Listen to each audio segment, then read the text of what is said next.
예수님께 사랑을 고백하는 마음으로 찬양을 올리시겠습니다.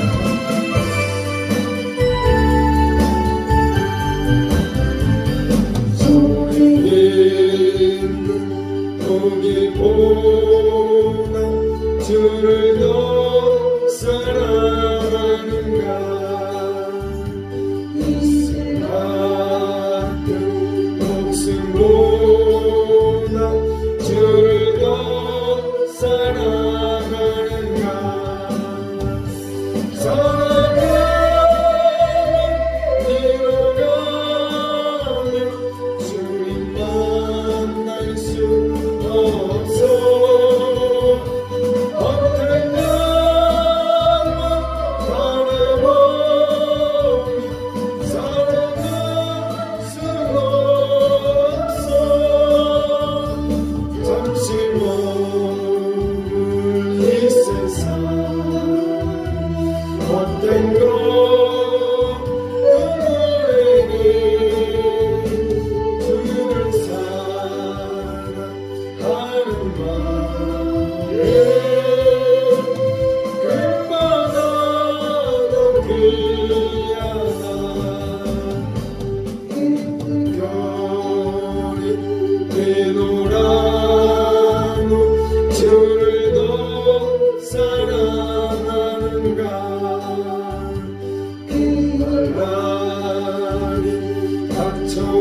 닥쳐와도 주를 더 찬양하는가 백만 나만 받은 영혼 주님 만날 수 없어 내 생각과 나는 찬양할 수 없어 잠시 머물 이 세상 못된 것들 노래해 주를 찬양하는 마음에 금마다 더 귀하나 다시 주실지 하늘에 가 있는가 신랑으로 오실 주는 많은 준비되었는가 계획 없는 등불들며 주님 만날 수 없어 재림나 발소리 나며 예배할 수 없어 잠시 머물 이 세상 못된 것들 노래해 주를 나는 준비하네 금마다 더 귀하나 아멘 아멘. 이 가사가 우리의 마음의 고백인 줄로 믿습니다. 잠시 왔다 갑니다. 인터넷 저기 홈페이지 저기 월드 메타라고 세계 인구를 실시간으로 통계 내주는 사이트가 있어요. 월드 메타 거기 들어가게 되면은 0.1초가 안 됐는데 사람이 태어나더라고요. 태어나. 근데 죽는 것도 1초가 안 되기 전에 사람이 또 죽어요. 그러니까 1초 안에 사람이 태어나고 1초 안에 사람이 죽고 그래요. 실시간으로. 근데 이게 이제 공식적인 데이터에 의한 거고 또 비공식적으로 사람이 또 태어나고 또 죽는 것까지 포함한다면 사람이 태어나고 죽는 것은 정말 순간인 것 같아요. 전 세계적으로. 그래서 하늘에서 우리 아버지 하나님이 이 지구 행성을 딱 바라보시면서 태어나고 죽고 태어나고 죽고 태어나고 죽고 그래서 인간이 태어나서 죽는다는 게 멀리 있는 게 아니더라고. 그걸 보고 있다 보니까 일초에 닿는데 또 죽고 또 죽고 계속 인간은 죽고 죽고 또 죽더라고요. 또 구약에도 보게 되면은 많은 사람들이 태어나고 죽고 태어나고 죽고 태어나고 죽고 원래는 인간이 죽는 존재로 창조된 것이 아니라 우리 아버지 하나님처럼 영생하는 존재로 지음을 받았습니다. 할렐루야.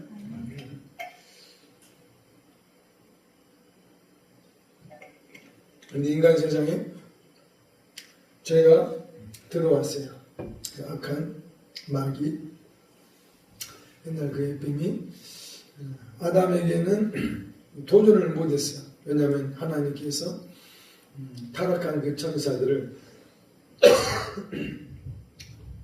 정리하시는 데 있어서 아담을 쓰려고 아담을 사실은 창조했어요. 물론 궁극적으로 하나님의 사랑스러운 가정을 만드시려고 에덴 동산에 그렇게 동산을 창설하시고 아담과 하와를 거기에 있게 하셨었어요.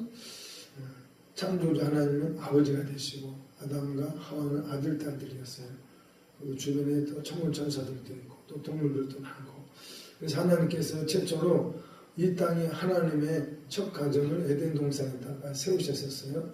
근데 하나님의 목적은 아담을 통해서 하나님을 대적했던 반역했던 천사들을 처치하시려고 사실은 아담을 만든 거였었어요. 그래서 우리가 그 구절이 성경에 어디 있냐 따져 물으면은 참 뭐라고 대답하기는 뭐하지만 그러나 제가 말씀드리는 것은 창세기에서 계시록까지 성경 66권을 관통하는 관점에서 볼 때 하나님이 왜 아담을 창조했는지 우리는 그 답을 알 수가 있어요. 할렐루야. 그래서 이 아담이 이 사탄과 이 에뱀과 계시록에서는 마귀를 사탄이라고도 하고 또 큰 용, 또 에뱀이라고 정확히 예수님께서 또 말씀을 하셨어요. 그 정체에 대해서. 자, 첫사람 이 아담은 창조됐을 때 삼위일체 하나님의 형상과 모양을 따라 창조가 되었어요. 근데 나중에 이제 갈대비 하나로 하와 여자를 창조했는데 남자와 여자의 특징들은 뭐 다 아시는 거예요. 그리고 이제 또 하나 이제 기억해야 될 게 그 특징 중에 하나가 남자 얼굴에게만 아버지 하나님께 있었던 그 수염을 남자에게만 주셨었어요. 이 수염은 참 비밀스러운 것이에요. 근데 성경을 우리가 유심히 보다 보면 왜 남자 얼굴에 수염을 주셨는지 우리는 또 좀 알 필요가 있어요. 하나님께서 남자와 여자의 구분점을 두시기 위함이었었고 또 위기의 질서를 세우시기 위해서 남자에게만 이렇게 특별하게 아버지 하나님의 얼굴에 있는 형상에 있는 수염을 남자에게 창조하셨었어요. 그래서 유대인들은 정통 유대인들은 면도를 안 해요. 하나님의 형상이기 때문에 수염에 손을 안 대요. 물론 이제 유대인들이 좀 개방적인 유대인들은 뭐 면도도 하는 사람들도 있더라고요. 그러나 정통 유대인들은 수염을 손을 대지 않고 그대로 그냥 길러요. 살짝 따듬는 정도지 면도 칼로 밀진 않아요. 정통 유대인들은 하나님의 형상이기 때문에. 그런데 이 수염은 아버지 하나님의 영적 위엄을 나타내기 위해서 수염을 주신 거였었어요. 그래서 또 에베소서에는 여자의 머리는 남자라고 기록이 되어 있어요. 궁극적으로 머리는 예수 그리스도시고 그분의 몸된 신부, 우리 모두가 그분의 신부인데, 그래서 하나님께서 남자 얼굴에 수염을 두신 이유는 질서를 세우시기 위해서 하나님의 형상의 표를 남자 얼굴에다 그렇게 주셨던 거예요. 아무튼 간에 이 수염은 영적인 면이 있고 또 육적인 면이 있으니까 각자 또 믿음대로 하시면 돼요. 왜냐하면 처음에 아담은 수염을 갖고 태어났지만 그 이후로 아담과 하와가 이제 자녀들을 생산했을 때 엄마 여자 몸에서 아들도 태어나고 여자도 태어나요. 그래서 난 엄마 얼굴이 반질반질한 예쁘장한 엄마 얼굴이 좋다고 엄마 얼굴을 그렇게 따라간다고 해서 그걸 누가 판단할 수는 없어요. 내가 사랑하는 엄마이기 때문에.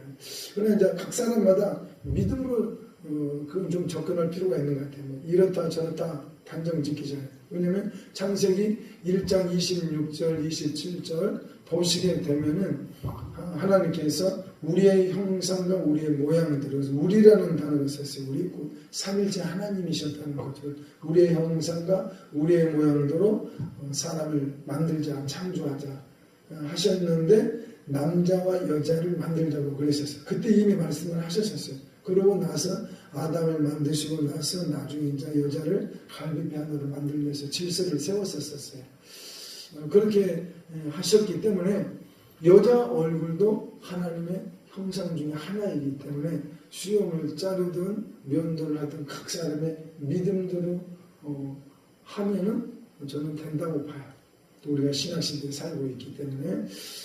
아무튼 간에 제가 갑자기 이 말씀을 왜 드리냐면은 아담이 창조됐을 때 하나님의 형상과 모양을 따라 하나님의 아들로 지음을 받았고 아담의 그 힘과 지혜는 어마어마한 거였어요. 오늘날 쓰는 단어로는 초능력자였어요. 말 그대로 초능력자. 아담 혼자서 이 지구란 이 어마어마한 행성을 혼자 관리를 했으니까 어마어마한 거죠. 또 자기 앞에 오는 모든 동물들의 이름들을 그 즉성에서 다 지어졌는데 그 동물들의 특징을 따라 이름들을 다 지어졌었어요. 그러니까 아담의 그 지혜는 누구를 통해서 나타났냐면은 솔로몬과 다니엘을 통해서 아담의 지혜가 나타났어요. 그리고 아담의 힘은 삼손을 통해서 아담의 힘이 나타났어요. 그렇게 아담은 거의 초능력자, 신적인 존재로 창조돼서 죽지 않는 영생의 존재로 찜을 받았어요. 그랬었을 때 이 사탄이 아담과의 1대1 접전을 벌이기는 힘든 거야. 그래서 이놈이 참깨를 굴러가지고 성경은 여자를 연약한 그릇이라고 기록을 하고 있어요. 연약한 그릇, 갈비뼈 하나로만 연약한 그릇. 그래서 보호해줘야 되고 무한적으로 사랑을 해줘야 되는 그런 존재로 성경은 말을 하고 있어요. 사탄이 이것을 알고는 아담에게 접근한 것이 아니라 하와 여자한테 접근을 했어요. 근데 여자한테 접근할 때 이 에뱀이 상당히 합리적인 말들로 속였어요. 저 선악을 알게 하는 저 열매를 먹지 말라 하시더냐. 의문점을 자꾸 던지면서 하와에게 말을 자꾸 던졌단 말이에요. 이 에뱀은 말 그대로 거짓말장이라고 그랬어요. 처음부터 범죄하는 자요, 거짓말장이, 살인자라고 예수님이 말씀을 했단 말이에요. 그래서 사탄의 입에는 늘 거짓말이 섞여 있어요. 진실인 것 같은데 거짓말이 있어. 이게 이제 오늘날 우리가 기억해야 돼요.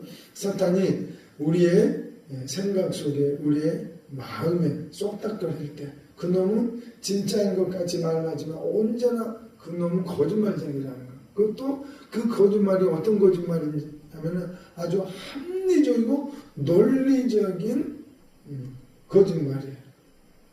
그리고 예수님께서도 그런 시험이 있었어요. 첫사람 아담과 하와가 실패하자 사탄과의 1대1 전쟁을 치러야 될 아담이 실패를 해버렸어요. 아담은 여자가 준 걸 같이 먹어가지고 실패를 했는데 그러고 나서 예수님이 이 땅에 오셨는데 몇 년 만에 예수님이 오신 거죠? 아담이 실패한 이후로.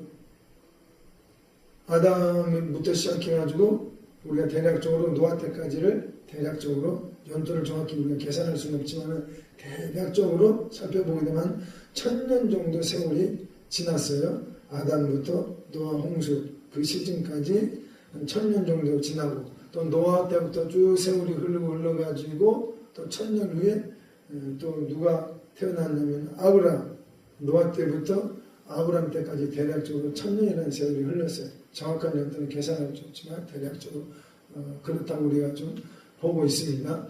아브라함이 태어났고 아브라함부터 시작해가지고 한 500년 후에 누가 또 등장을 하냐면 모세가 등장을 해서 하나님께로부터 계명들을 받아내죠. 그러죠? 모세 이후로 한 500년 지나가지고 누가 또 등장하냐면 누구?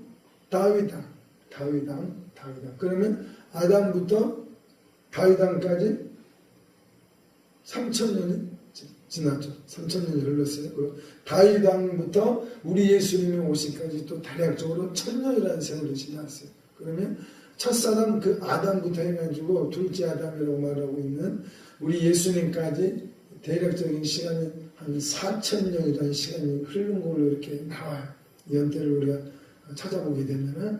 그래서 예수님이 이 땅에 오시는 것은 정말 어마어마한 사건이에요. 어마어마한 사건이에요.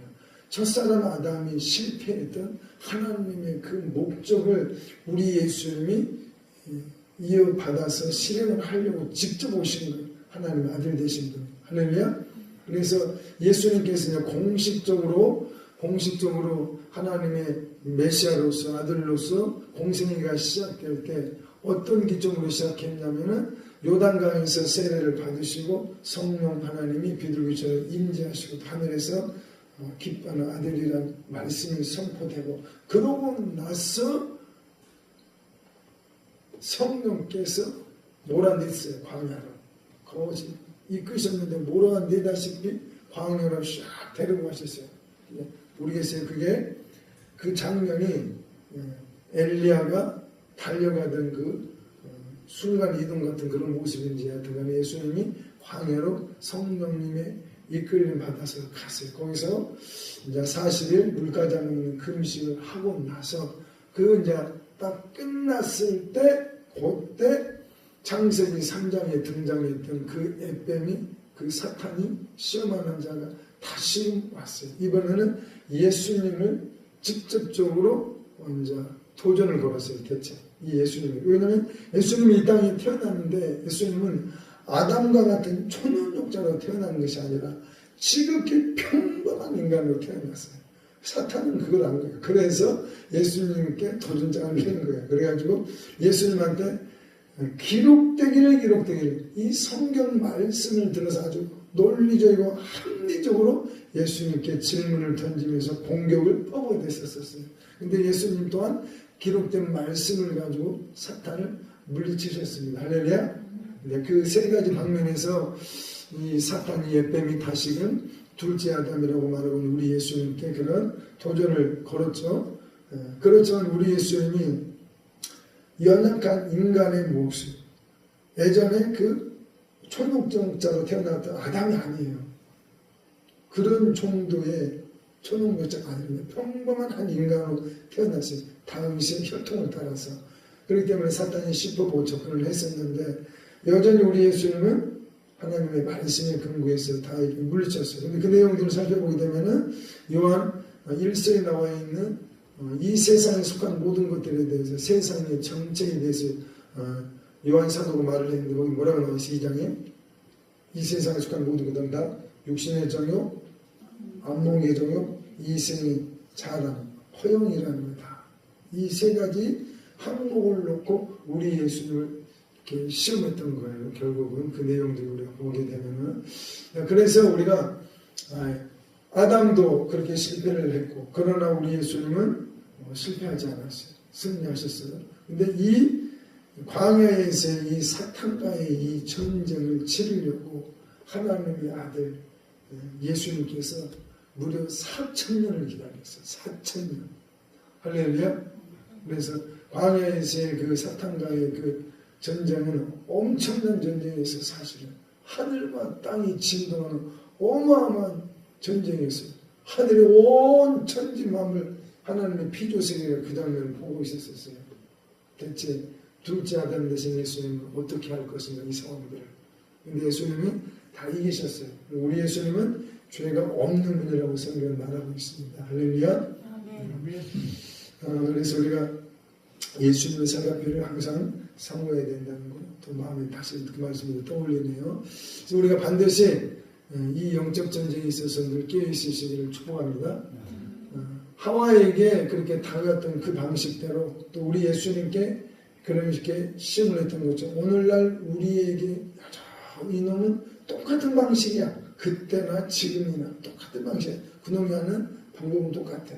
육신의 정욕, 안목의 정욕, 이생의 자랑, 허용에 대한 문제를 가지고 늘 우리에게 쏙닥거리는데, 심지어는 우리 예수님께는 기록된 말씀을 가지고 합리적으로 우리를 혼란스럽게, 그러나 우리는 반드시 하나님의 은혜 가운데 다 승리할 줄로 믿습니다. 그 결정대로 우리 예수님께서 십자가에서 다 이뤘다고 선포하셨어요. 그래서 우리가 오늘날 싸우는 모든 전쟁은 결국 승리를 보장받고 싸우는 거예요. 승리를 보장받고. 할렐루야. 그래서 감당할 시험만 주시고 또 감당 못할 점 되기만 하나님께서 그분이 직접 개입하셔가지고 피할 길을 다 주시는 게 우리 하나님의 자비하심입니다. 할렐루야. 아멘. 우리 하나님은 절대 손해를 안 보셔요. 할렐루야. 아멘. 계획들이 너무너무 많으신 분이 우리 하나님은. 이 시간에 우리 예수님의 다시 오심을 다시 우리가 기억했으면 좋겠습니다. 할렐루야. 아멘.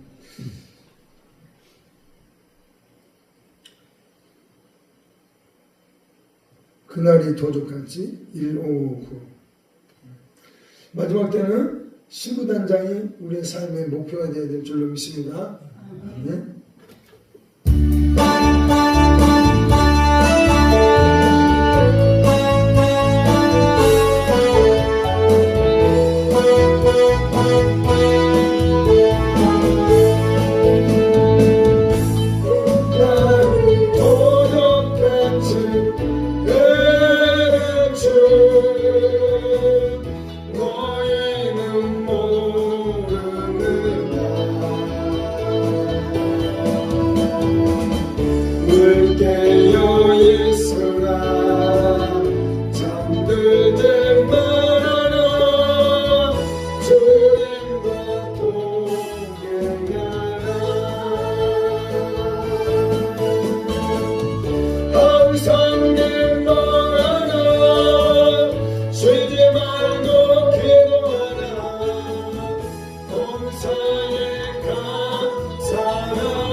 할렐루야.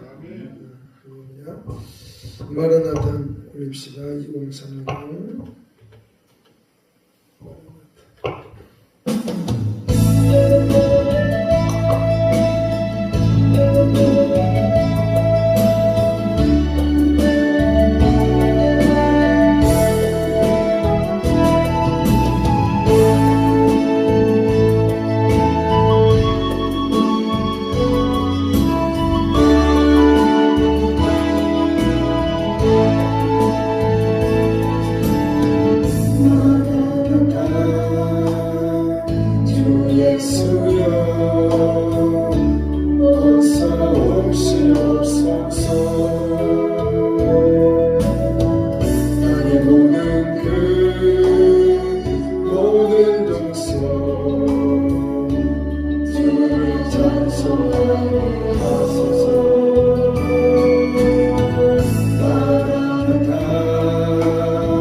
날마이 주께 돌아와 춤추며 경배하게 하소서. 우리들이 다시 오실 길을 만들자. 하나님 따뜻하니 우린 가리라. 우리들이 하늘 영광 땅 높을 때 우리 땅끝에서 주님만을 마라나타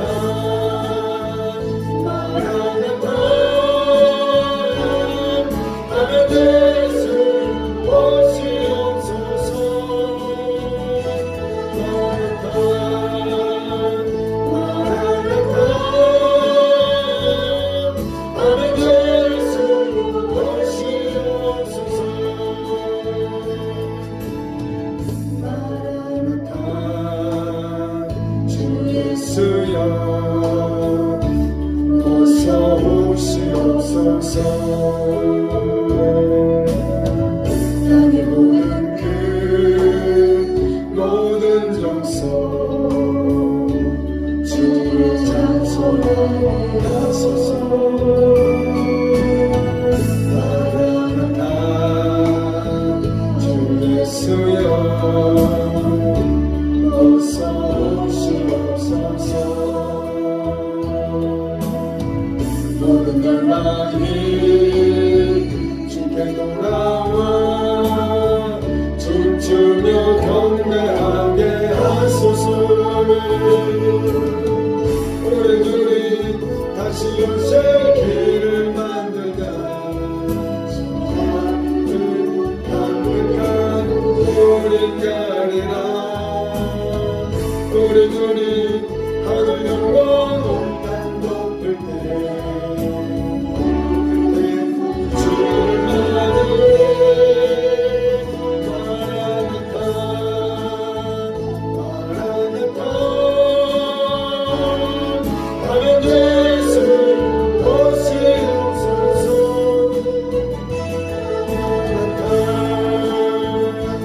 마라나타 하늘 예수 오시옵소서. 아멘. 우리 예수님은 다시 오십니다. 할렐루야. 내 평생에서 예수님을 공중에서 만나 뵙는 것. 할렐루야. 이왕이면 주름을 보지 말고 또 대활랭에 남지도 말고 살아있는 모습 속에서 신령한 몸으로 변화돼서 공중에서 우리 예수님 만나 뵀으면 좋겠습니다. 할렐루야. 하늘 웨딩홀은 반드시 있습니다. 할렐루야. 주일날 우리가 살펴봤던 것처럼 이 하나님의 어린 양의 이 혼인잔치는 정말 중요합니다. 그래서 기록하라 그랬습니다. 할렐루야. 예수님께서 다시 오신다고 약속하셨고 또 하늘에 어린 양의 혼인잔치, 하늘 웨딩홀이 있다는 거예요. 할렐루야. 거기에 가는 게 우리의 삶의 모든 목표가 거기에 있어야 돼요. 이 땅에 사는 이유가 늘 거기에 가 있어야 됩니다. 할렐루야. 그래서 우리가 반드시 알곡으로 드러나야 됩니다. 알곡. 할렐루야. 그리고 성품의 웨딩드레스를 반드시 입어야 됩니다. 거기서 어린 양의 아내가 준비됐다 그랬는데 그에게 깨끗한 세마포를 허락하셔서 입게 하셨다는데 이 세마포는 성도들의 옳은 행실이라고 했어요. 그 행실. 이것은 곧 예수 그리스도의 형상과 모양에 대한 문제, 그 성령의 열매들을 예수님의 신부들은 반드시 웨딩드레스를 입어야 된다는 것입니다. 아멘. 그러기 위해서는 내 마음의 그릇이 청소가 돼야 돼요. 내 마음 속에 죄성들이 드글드글하고 또 상처들이 드글드글하고 또 애적 이 생각, 과거에 좋았던 생각이든 안 좋았던 생각이든 간에 과거의 기억들이 이 마음 속에 꽉 채워져 있으면은 우리 예수님의 성품이 우리 안에 들어올 공간이 없어요. 끊임없이 우리 마음에 있는 이 죄의 근본 뿌리들을 다 뽑아내야 됩니다. 할렐루야. 마태복음 13장에는 우리의 마음밭에 대해서 이렇게 설명을 해주셨는데 말씀을 뿌리는 분은 예수님이신데 이 말씀의 씨앗을 뿌리는데 그 씨앗이 길가에 떨어지는 것도 있고 그건 그렇게 끝나버렸고 그 다음에 두 번째 언급하시는 게 돌짝밭 돌들 있는 돌짝밭에 대해서 거기에 씨를 뿌렸더니 뿌리가 나긴 나는데 돌들이 많으니까 뿌리가 깊지 못함으로 햇볕이 내리쬐니까 그러니까 그냥 말라서 그냥 끝나버렸다 말이에요. 그러니까 시험이 오면은 그걸 견디지 못하고 강세 예수님을 떠나고 배신하는 그런 마음밭을 말하고 있는 거예요. 그러고 나서 또 하나의 또 밭을 땅을 소개하시는데 그게 가시떨기 가시덤불 구약에 나와 있는 그 말씀대로 창세기 4장에 나와 있는 말씀대로 이 땅이 저주를 받아 땅에서 뭐가 나온다고 그랬죠? 가시나무와 가시와 엉겅퀴가 난다고 그랬어요. 그 땅이 바로 사람의 마음도 결국 말씀하셨다는 거예요. 마태복음 13장 말씀에 의하면. 근데 이 가시떨기에 대해서 예수님이 제자들에게 풀어주실 때 세상, 근심, 걱정, 염려에 대한 거죠. 생활, 일상, 내 범사에 대한 염려들, 근심, 걱정하는 것. 결국 뭐냐면 육신의 생각과 육신의 감정에 대한 것들로 인하여서 그 말씀의 씨앗이 떨어져 있는데 좀 자라다가 그 가시가 찔려서 자라지 못하고 열매 맺지 못하는 그런 마음밭을 말하고 있다는 거예요. 이게 다른 데 있지 않냐고 우리의 마음 가운데 이런 돌밭이 있고 가시떨기가 있다는 거예요. 그래서 우리 안에 있는 이 돌들을 싹 끄집어내야 되고 이 가시떨기들 또 그것만 있는 거 아니에요. 체험적인 관점을 볼 때는 엉겅퀴를 원치 않아요. 우리는 벼를 얻으려고 수확을 하려고 그 나단을 심었는데 그게 안 나오고 엉뚱한 것이 나왔다. 그게 엉겅퀴죠. 우리가 의도한 바대로 나와야 되는데 원치 아니하는 것들이 나온다는 거예요. 나는 하나님 앞에 순종하고 싶은데 죄가 죄를 짓는 일들이 생겨난다는 거예요. 그 엉겅퀴라는 것은. 그래서 반드시 우리 안에 이 돌들을 다 빼내야 됩니다. 가시 다 빼내야 돼요. 이것이 있게 되면은 하나님의 말씀에 씨가 뿌리를 내려 또 자라서 꽃을 피고 열매를 못 맺게 되기 때문에 이것은 성령의 9가지 열매들을 사실 말씀하고 있는 거예요. 거기서 말하는 열매들은. 할렐루야. 그뿐만 아니라 하나님의 말씀에 순종해서 복음 전할 때 영혼들을 열매로 또 수확하는 측면도 있습니다. 그래서 우리의 마음에 있는 이런 악한 것들이 싹 걷어져야지, 마음이 비워져야지, 마음이 청소돼야지 성령의 열매들이 우리에게서 산출이 된다는 것입니다. 그래서 반드시 돌들을 다 걸러내셔야 돼요. 가시나무들을 다 걸러내셔야 돼요. 이건 예수님이 친히 하신 말씀이기 때문에 이건 누구에게 있는 것이 아니라 내 마음속에 누구나 다 있어요. 또 체험적인 관점에서 보면은 이런 것들만 있는 것이 아니라 우리 안에는 쓴뿌리들도 있고 독초들도 있고 독버섯들도 있고 별의별 하여간 잡종 안 좋은 것들은 다 있어. 우리의 마음밭에 이런 것들을 싹 뽑아내야 됩니다. 할렐루야. 네. 그래서 가장 효과적인 길은 회개함으로 이런 것들을 싹 뽑아내셔야 됩니다. 그리고 하나님의 말씀 앞에 진지하게 믿음으로 순종하는 범사를 통해서 우리는 이것들을 다 씻겨내고 정리해야 됩니다. 할렐루야. 그래서 영적 전쟁을 통해서 이런 것들이 결국 이루어져 가는데 영적 전쟁은 첫째 예수님의 이름으로, 둘째 예수님의 피로, 셋째 성령님의 소멸의 불로. 할렐루야. 여기에 제가 좀 더 좀 추가를 할게요. 제일 중요한 건 이 세 가지.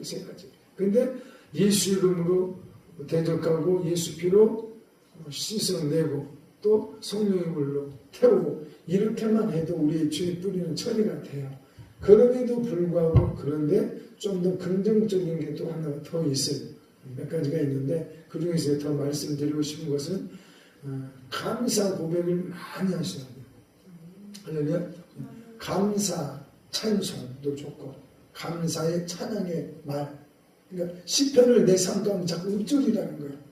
유대인들이 정말 좋아하는 시편 구절 중에 하나가 이거예요. 유대인들은 다 암송하고 있어요. 할렐루야. 여호와께 감사. 그는 선하시며 그 인자하심이 영원하리로다. 유대인들이 히틀러에게 이렇게 핍박받을 때 죽어가면서도 그 시편을 암송하면서 죽었어요.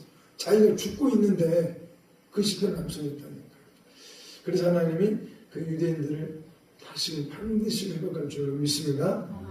그래서 우리가 감사 찬양 또는 감사 찬송, 그리고 하나 더 범사의 매 순간순간마다 사랑 고백을 많이 하셔야 돼요. 그래서 감사 찬양 또는 사랑 고백이 영적 전쟁하는데 이게 결국 무기라는 게 우리는 체험적인 고백이에요.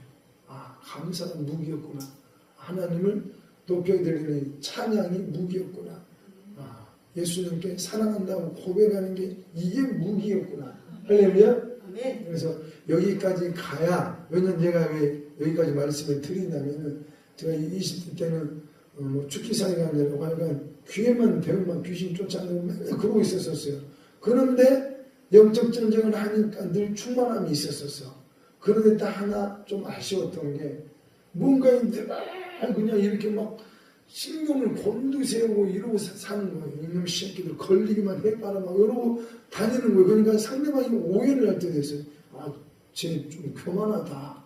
물론 내가 교만하지, 인정은 하지만 아직 부족한 20대 때 알면 얼마나 알겠어요. 이제 시퍼렇게 젊은 나이인데.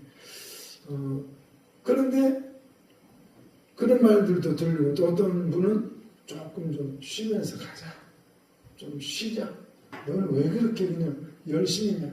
조금 좀 안식이 뭔지 좀 체험 좀 하고, 예수 그리스도를 만났으면 그분 안에서 안식을 누려야 되는 게 맞는 말이에요. 근데 그 당시 때는 그 말들이 다 사탄의 소리로 나는 들리고 듣지 않았어요. 그런데 시간이 지나면 지날수록 하나 내 안에 뭐가 왔었냐면 여기가 감정이 메말라 있었어요. 영적 전쟁은 잘하는데 감정이 메말라하고 있어요. 어떤 감정이냐면은 예수님이 보고 싶고 그리워가지고 사랑의 눈물샘이 말라가고 있다는 걸 나중에 알았어요. 그래서 영적 전쟁하는 게 대단히 중요하지만, 그러나 감사 찬송을 부르면서 우리의 마음에 포근함도 오고 안식도 오고 위로도 오게 되고, 또 예수님께 계속 사랑을 고백하다 보면은 이제 예수 믿는 게 즐겁고 행복함이 뭔지 알아요. 신앙생활하면서 내 마음에 즐거움이 없고 행복함이 오지 않는다는 것은 예수님과의 지금 사랑이 식어지고 있다는 거예요. 사실은 제가 그랬기 때문에 말할 수가 있어요. 그래서 반드시 예수님과의 깊은 사랑 단계에 들어가셔야 예수 믿는 신앙생활하는 즐거움과 행복이 거기에서 나와요. 거기서 나와요. 다른 거 없어요. 여러분들 세상에서 첫사랑 해보신 분들은 제 말하는 것에 대해서 100% 동의할 거예요. 누군가를 사랑하게 되면은 그 사람만 바라보고 있어도 마음이 행복해요. 다 필요 없어. 걔만 있으면 돼. 이해하시죠? 뭔 말인지.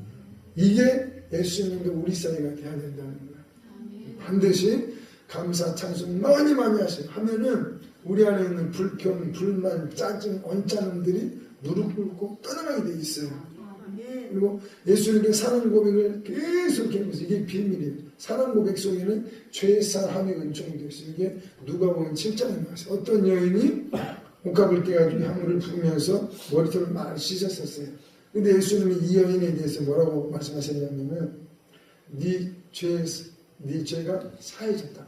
죄사함에 대한 말씀을 했어요. 이 여인이 예수님께 와가지고 내가 이런 죄를 지었습니다. 이렇게 자백하지도 않았어요. 그냥 눈물로 씻고만 있었는데 예수님께서 뭐냐면 죄사함을 선포해 줬는데 판단하는 또 사람이 있었어요. 옆에서. 근데 왜 그가 이 죄사함의 복을 얻었냐면은 그의 사랑함이 많음이 일러라고 그랬어요. 그러니까 그녀가 눈물을 흘리면서 이렇게 닦는 게 예수님을 향한 애절절한 애끓는 사랑이 있었다는 거예요. 할렐루야. 그 사랑을 보시고 예수님이 죄사함을 선포해 주시는 거예요. 할렐루야. 이것도 비밀이에요. 사실은 사랑 고백이 영적 전쟁의 강력한 무기 중에 무기라는 거. 그리고 사랑 고백을 통해서 죄사함의 역사가 있다는 것도 참 비밀이에요. 그래서 영적 전쟁의 어떤 상황가에 여러분들이 딱 들어갔을 때 힘들고 고달픔이 와요. 우겨 싸움을 당한단 말이에요. 원치 않는 환경들이 온단 말이에요. 사탄의 공격이 왔을 때 그럼에도 불구하고 나는 감사합니다. 그렇기 때문에 감사합니다. 그럴수록 더 감사합니다. 할렐루야. 그리고 여기에 더하여 예수님 오늘 이 일로 인하여서 저는 예수님께 사랑한다고 고백드립니다. 이렇게 해보세요. 저도 그렇게 하고 있기 때문에 말씀을 드리는 거예요. 누가 와서 내 고개를 쿡쿡 찔러 예수님 이 사람 때문에 저 예수님 사랑한다고 고백하고 싶어요. 무슨 말인지 아시죠? 오늘 좀 피곤한 일들이 있어요. 어떤 그 사람이 자꾸 나를 뒤에서 호박식하면 나를 씹어요. 날 정말 힘들게 해요. 그렇지만 예수님 그 사람 그 사건을 인해서 저는 예수님을 사랑한다고 고백합니다. 할렐루야. 이게 엄청난 무기예요. 그러면은 내 주변의 환경들이 풀어주고 누그러주고 뚫리게 돼 있어요.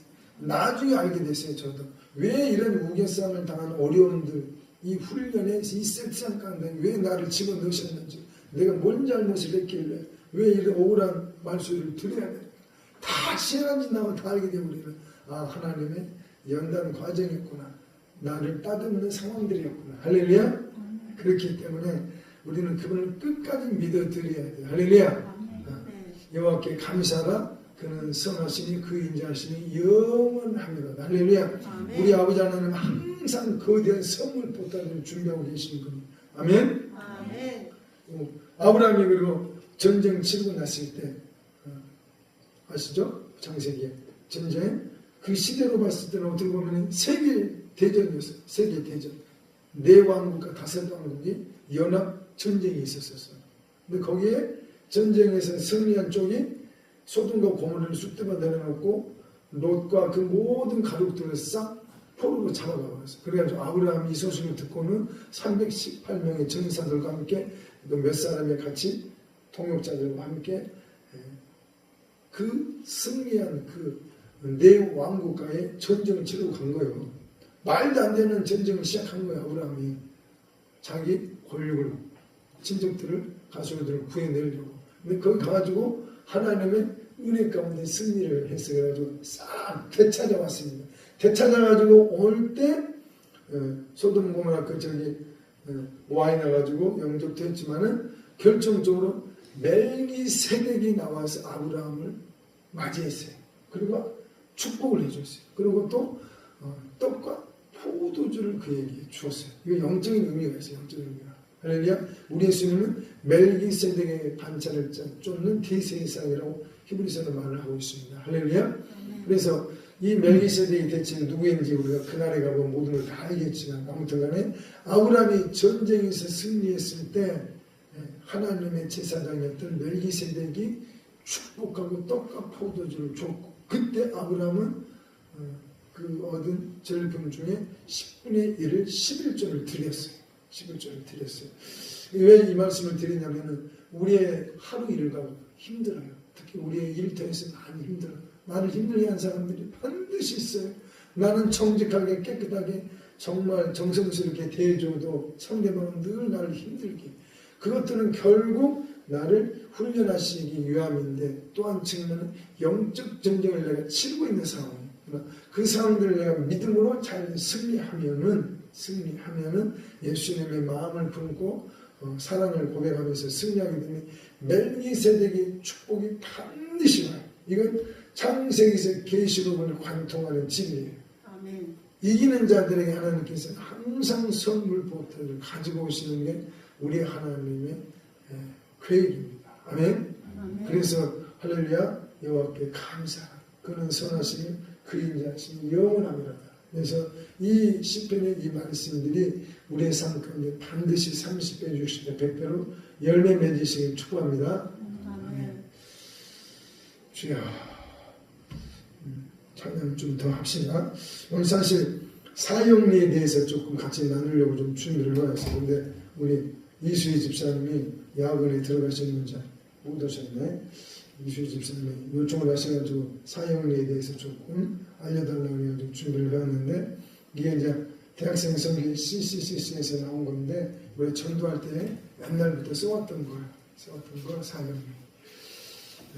그래도 우리 한번 살짝 한번 볼까요? 그러니까 우리 사도신경으로 신앙 고백 올리도록 하겠습니다. 100번역 사도신경 그 코팅된 거 있지요. 전능하사 천지를 만드신 하나님 아버지를 내가 믿사오며 그의 아들 우리 주 예수 그리스도를 믿사오니 이는 성령으로 잉태하사 동령녀 만에 되게 하시고 빌라도와 죄인들에게 고난을 받으사 십자가에 못 박혀 죽으시고 장사한 지 사흘만에 죽은 자 가운데서 다시 살아나시며 하늘에 오르사 전능하신 하나님 우편에 앉아 계시다가 저리로서 산 자와 죽은 자를 심판하러 오시리라. 성령을 일싸우며 거룩한 교회와 성도가 서로 교통하는 것과 죄를 사하여 주시는 것과 몸이 다시 사는 것과 영원히 사는 것을 믿사옵나이다. 아멘. 아멘.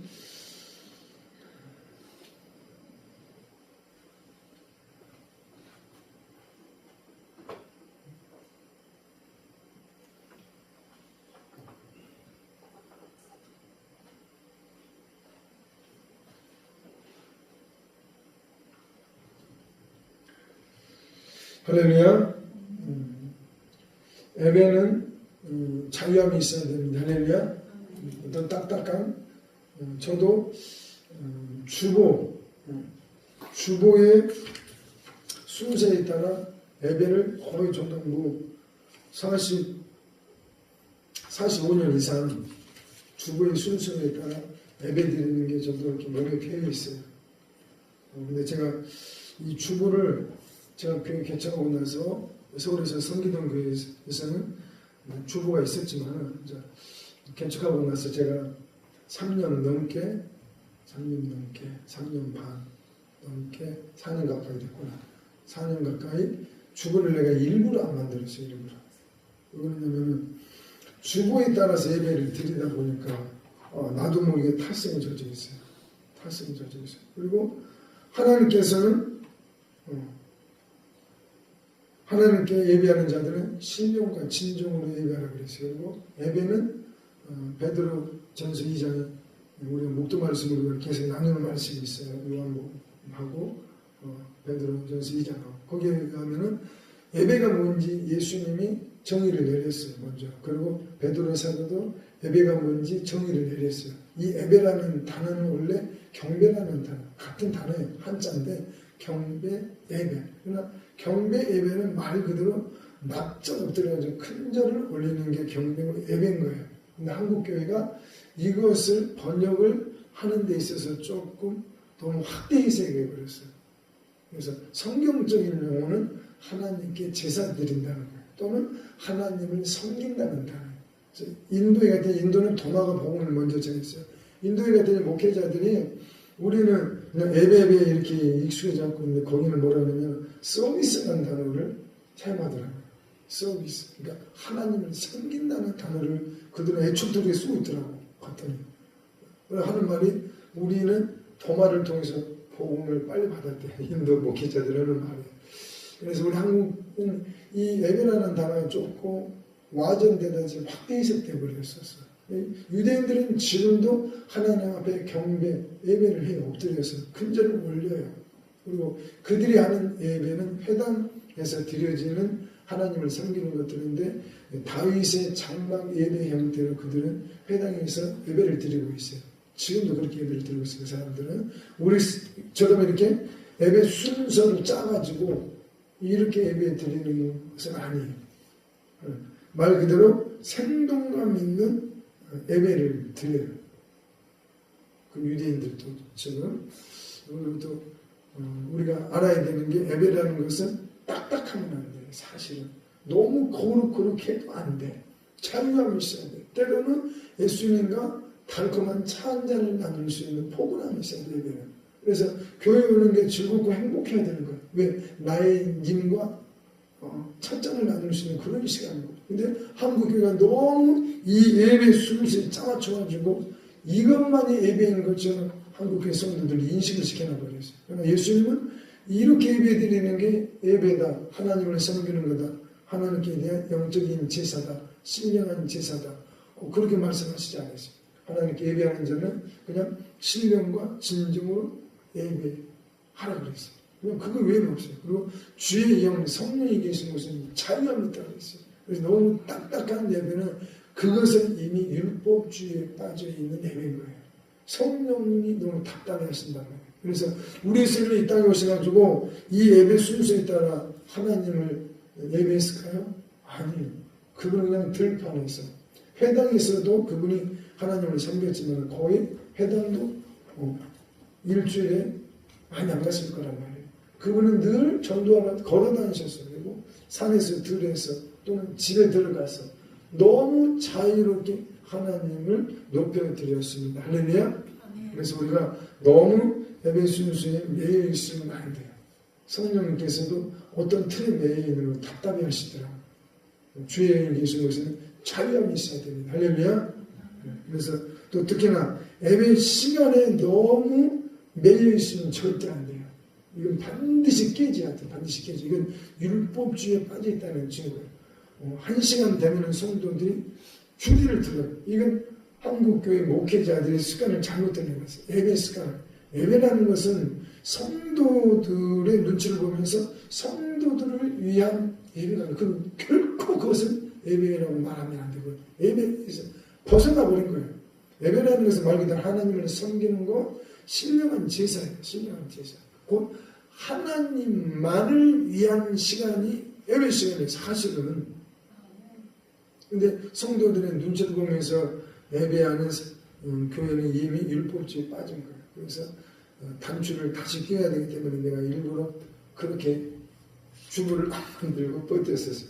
그런데 이제 미스바 기도는 올라오면서 조금 주부를 만들어야 된다는 부담이 와가지고 이제 다시 만들었거든요. 그렇지만 제 마음 중심에서 여전히 주의 영이 계신 곳은 자유함이 있어야 돼요. 예배 드리는 시간이 그리워야 되고 예수님과의 데이트 시간이라니까 예배 시간이. 그래서 저는 예배 시간에 차 한 잔 홀짝홀짝 마시는 것에 대해서는 저는 절대 하지 말라고 소리를 안 해요. 예수님하고 얼굴을 맞대고 데이트하고 있는데 차 마시면서 데이트할 수 있지. 딱딱한 예배는 저는 원치 않았었어요. 정말 생동감이. 하늘 높은 보좌에만 계신 예수님이 아니라 내 옆자리에 있고 내 앞에 계신 그분과의 만남을 저는 원해요. 이게 오늘날 이 마지막 때 예배의 회복이라고 저는 보고 있어요. 그리고 진정한 예배의 정점은 예수님과의 사랑을 나누는 시간이 예배의 정점이에요. 사실은. 사랑이 빠진 예배는 그건 율법주의에 벌써 빠진 거예요. 그래서 예배 딱 보면은 나 지금 예수님하고 데이트하러 왔어. 이걸 딱 세뇌시켜야 돼요. 자유함이 있어야 돼요. 할렐루야. 딱딱하면 안 돼요. 제발. 생동감 있게. 예수님이 내 옆에 앉아 계셔. 내 앞에 계셔. 할렐루야. 그래서 이 예수님과의 인격적인 만남이 있을 때 이게 바로 예배의 회복이라고 성경은 말하고 있습니다. 아멘. 그래서 딱딱한 예배로 치닫게 되면은 예수님과의 만남 정말 어려워요. 정말. 예수님은 우리가 멀리 계시지 않아. 정말 가까이 계시는 분이에요. 할렐루야. 네. 앞에 화면 잠깐 보십시다. 사형리에 대해서 그러니까 성경에 나와 있는 말씀에 근거해가지고 내 진리에 대해서 나누면서 이제 전도할 때 쓰는 이런 전도지가 있어요. 사형리라고 CCC에서 이렇게 나와가지고 거의 전국에 다 퍼져 있는 거잖아요. 다 아시죠? 근데 이수희 집사님이 조금 여기에 대해서 조금 알려달라고 요청했어가지고 그러면 한번 짧게 한번 살펴보고 마무리할게요. 사형리의 핵심이 이거예요. 첫 번째 진리는 하나님의 사랑과 계획이 있다는 거예요. 그러니까 예수님을 믿지 않는 사람을 딱 만나가지고 전도할 때 쓰는 전도지예요. 이걸 딱 제시하면서 같이 이걸 좀 보시자고 하면서 이걸 같이 보면서 읽으면서 해도 돼요. 이분이 그 많은 내용을 다 외워가지고 해도 되지만은 같이 보면서 하는 집중력이 있기 때문에 펼쳐서 한 장 한 장 넘기면서 이렇게 이야기를 하면 돼요. 전도할 때. 첫 번째 진리는 당신을 향한 하나님의 사랑과 계획이 있습니다. 이거 두 번째는 사람은 죄인이라는 것을 깨닫게 해주는 거예요. 세 번째는 예수님께서 십자가에서 대가지를 치렀다는 거예요. 이미. 그렇기 때문에 이제 우리가 예수님을 마음속에 영접하셔야 된다. 그래야 구원받습니다. 할렐루야. 이 네 가지 진리에 대해서 대화를 나누면서 전도하는 게 사형리 전도지예요. 제1 원리. 자연계의 자연법칙이 있듯이 하나님과 사람 사이에도 영적인 원리가 있습니다. 자연법칙인 것처럼 하나님과 사람 사이에도 영적인 원리가 있다는 거예요. 우리가 하나님과 서로 사귐을 갖고자 한다면은 이 영적인 원리에 대해서 알아야 된다는 거예요. 제1을 같이 읽어봅시다. 시작. 하나님은 당신을 사랑하시며 당신을 위한 놀라운 계획을 가지고 계십니다. 아멘. 이제 말씀을 통해서 같이 나누는 거예요. 하나님이 세상을 이처럼 사랑하사 독생자 예수 그리스도를 주셨으니 이는 그분을 믿는 자마다 멸망하지 않고 영생을 얻게 하려 하십니다. 할렐루야. 그래서 또 그 바로 밑에 요한복음 10장 10절에 보니까 예수 그리스도께서 함께 말씀하시기를 내가 온 것은 양으로 당신으로 생명을 얻게 하고 더 풍성히 얻게 하려는 것이라고 말씀하셨습니다. 할렐루야. 그래서 예수님께서는 우리를 너무너무 사랑하시기 때문에 이 땅에 오셨다는 것, 또 우리에게 생명, 더 풍성한 생명을 주시려고 이 땅에 오셨다는 것. 그래서 결국 우리 예수님이 십자가에서 그런 대속을 이루셨다는 거죠. 두 번째 제2원리, 이제 사람이 죄인이라는 것에 대해서 나누는 거예요. 사람은 죄에 빠져 하나님으로부터 떠나 있습니다. 그러므로 하나님의 사랑과 계획을 알 수도 없고 또 그것을 체험할 수도 없습니다. 이 죄라는 것은 하나님과 우리 사이에 가로막는 장벽, 벽이라고 해요. 죄의 벽이라고 그러죠. 사람은 죄에 빠져 있습니다. 모든 사람이 죄를 범하였으며 하나님의 영광이 이르지 못하더니. 그래서 이 죄의 장벽 때문에 하나님과 영적인 교통이 사귐이 단절됐다는 거예요. 본래 사람은 창세기 보게 되면 하나님과 하나의 가족으로서 사랑을 나누며 사귀며 살도록 창조되었었어요. 하나님과 대화 상대자였다는 거예요. 사람이라는 거. 이 죄 때문에 이게 끊어졌다는 겁니다. 그래서 죄에 대해서 뭐 또 대화를 나누다 보면 내가 죄인이라는 것을 인정하십니까? 물어보면은 뭐 거의 대부분 죄인이라는 것에 대해 고발하는 것이 해보게 됩니다. 나 죄 없습니다 말하는 사람은 정말 극히 드문 경우에 그런 경우는 이제 죄에 대한 문제는 금방 이렇게 대화가 돼요. 전도하다 보면은. 근데 성경은 죄의 삭은 사망이라고 있습니다. 여기서 사망이란 영적으로 영생의 하나님으로부터 떠나 있는 상태를 말한다는 거예요. 영원한 생명은 오직 우리 아버지 하나님 예수님 외에는 길이요 진리요 생명이 없어요. 그래서 그분과 단절되어 있는 이 상태 자체가 사망의 그늘 아래에 지금 있다는 거예요. 그래서 그게 이제 영적 사망, 죽음이라고 말을 하는 것입니다. 그 앞에 이제 그림 보이시죠? 죄에 빠진 인간들이 끊임없이 창조주 아버지 하나님께 도달하려고 뭐 성행, 뭐 철학, 종교, 또 자기 힘으로 풍성한 삶과 영생을 누려보려고 애쓰고 있지만 누구도 그 삶 가운데 가지 못한다는 거예요. 누구도 인간의 힘으로는 갈 수 없다는 거예요. 제3원리 예수 그리스도만이 사람의 죄를 해결할 수 있는 하나님의 유일한 길입니다. 할렐루야. 당신은 그를 통해 당신에 대한 하나님의 사랑과 계획을 알게 되며 또 그것을 체험하게 될 것입니다. 그는 우리를 대신하여 죽으셨습니다. 우리가 아직 죄인 되었을 때 그리스도께서 우리를 위하여 죽으심으로 하나님께서 우리에 대한 자기의 사랑의 확증이 되셨습니다. 할렐루야. 그래서 우리는 이 십자가 이 사건을 요한일서 4장 19절에 하게 되면 우리가 사랑하게 된 것은 그가 먼저 사랑하셨기 때문에 사랑했다고 했어요. 그래서 우리가 예수님을 알기 전에 2000년 전에 우리한테 동의도 얻지 않고 십자가에서 먼저 우리에 대한 사랑을 고백하셨어요. 이 십자가에서의 프로포즈였던 거예요. 짝사랑 고백이었던 거예요. 그게 사실은 짝사랑. 오늘날 우리가 거기에 반응해서 예수님을 영접할 때 이제 온전한 사랑이 이루어지는 것입니다.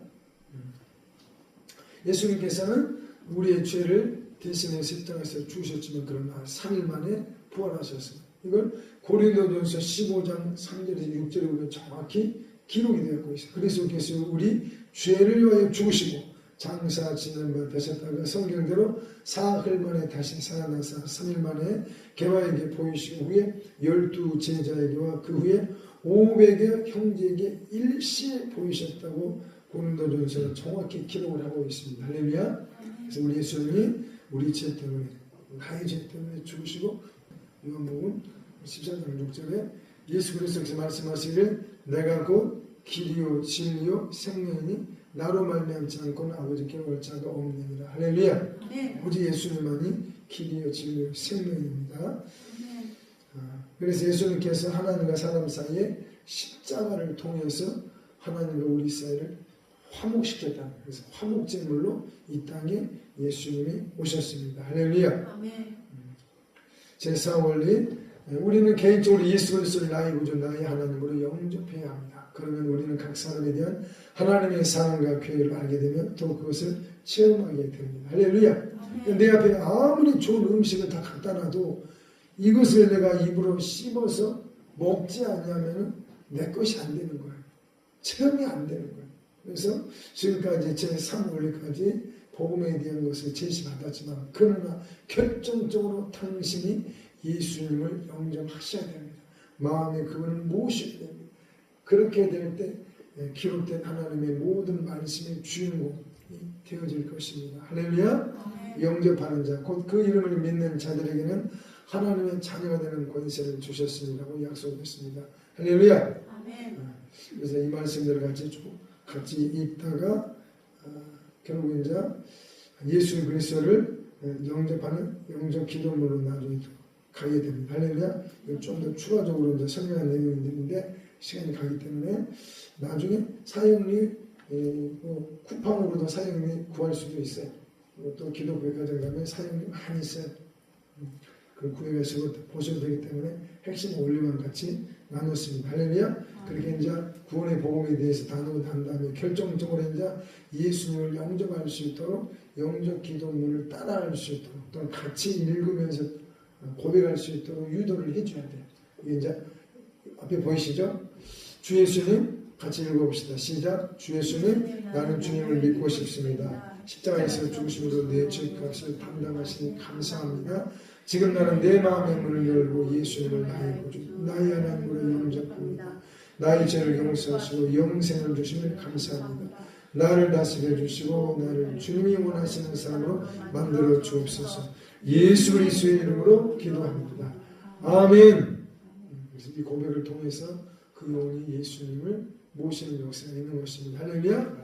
또 이제 여기서 이제 마지막 부분에 대한 이거 예수님을 영접하는 모습 끝나지 않고 마지막 부분에 이제 능력 있는 권능 있는 신앙생활을 하기 위해서는 보혜사 성령님을 마음에 모셔야 된다는 말씀까지 전해줘야 돼요.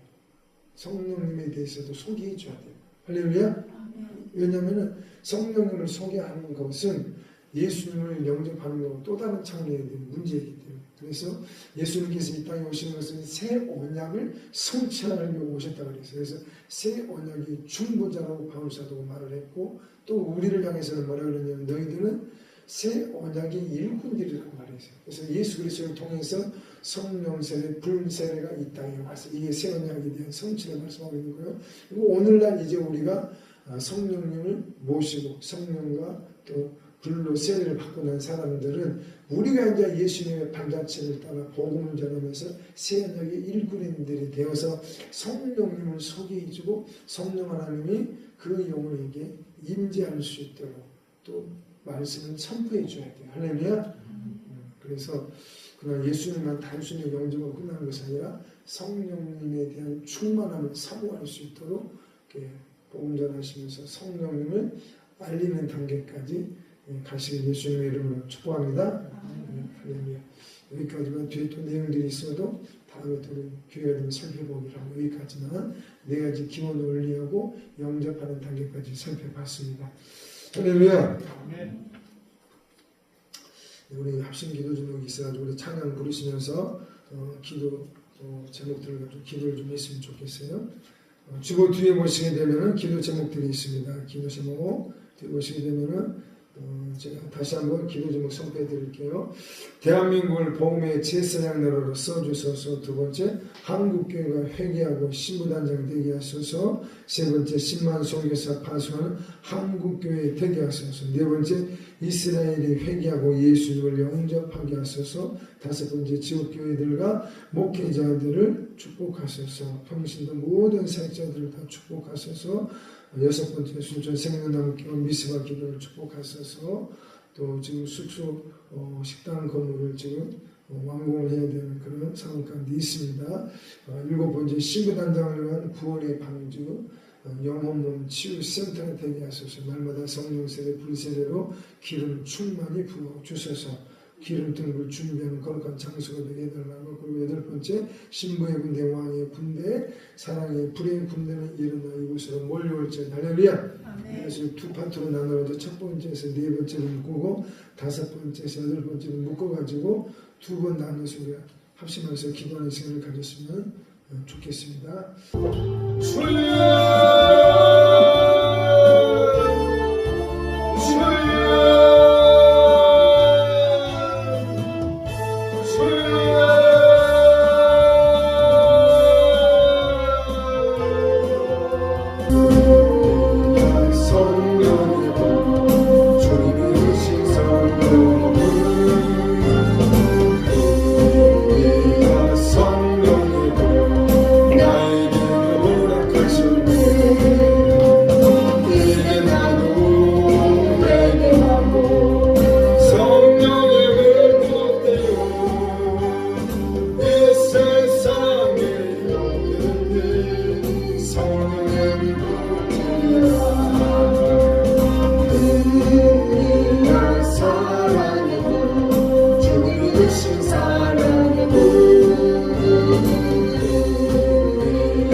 나에게도 허락하셨네.